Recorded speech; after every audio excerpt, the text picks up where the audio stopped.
you so much. Thank you. Thank you. Thank you.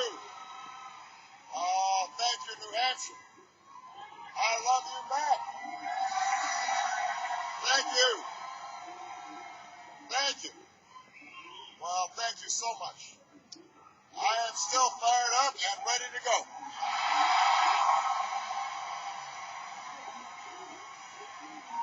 Thank you. Thank you. Well, first of all, I want to congratulate Senator Clinton on a hard-fought victory here in New Hampshire. She did an outstanding job. Give her a big round of applause.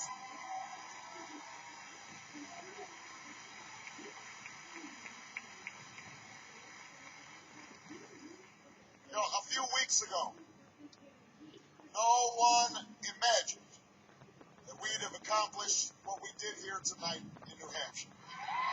No one could have imagined it. For most of this campaign, we were far behind. We always knew our climb would be steep. But in record numbers, you came out and you spoke up for change. And with your voices and your votes, you made it clear that at this moment, in this election, there is something happening in America.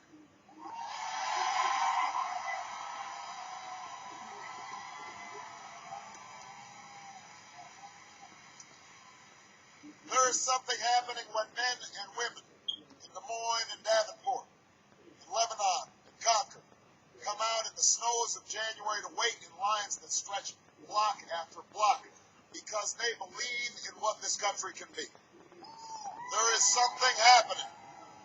There's something happening when Americans who are young in age and in spirit, who've never participated in politics before, turn out in numbers we have never seen because they know in their hearts that this time must be different.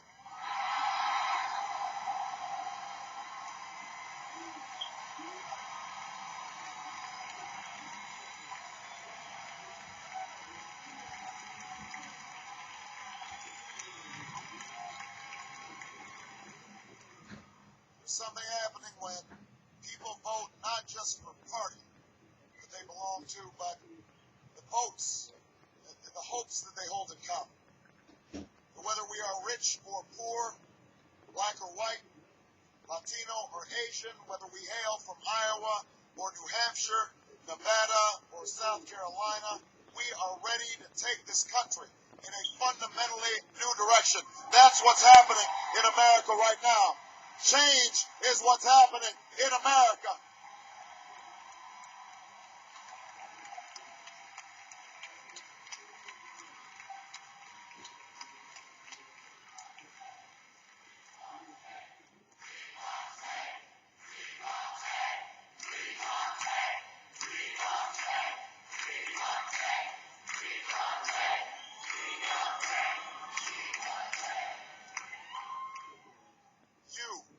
All of you who are here tonight, all who put so much heart and soul and work into this campaign, you can be the new majority who can lead this nation out of a long political darkness. Democrats, independents, and Republicans who are tired of the division and distraction that has clouded Washington, who know that we can disagree without being disagreeable, who understand that if we mobilize our voices to challenge the money and influence that stood in our way and challenge ourselves to reach for something better, there is no problem we cannot solve. There is no destiny that we cannot fulfill. Our new American majority can end the outrage of unaffordable, unavailable health care in our time. We can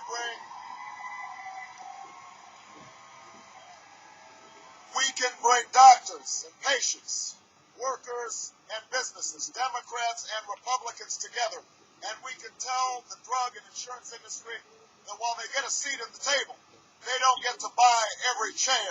Not this time. Not now.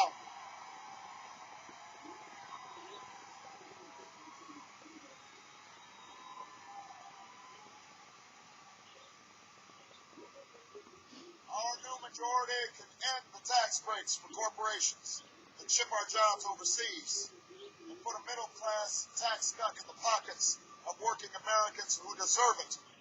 We can stop sending our children to schools with corridors of shame and start putting them on a pathway to success. We can stop talking about how great teachers are and start rewarding them for their greatness by giving them more pay and more support. We can do this with our new majority.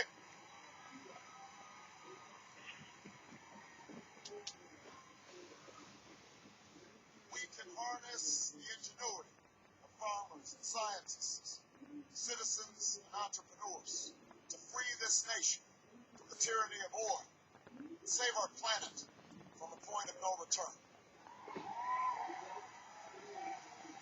And when I am President of the United States, we will end this war in Iraq and bring our troops home.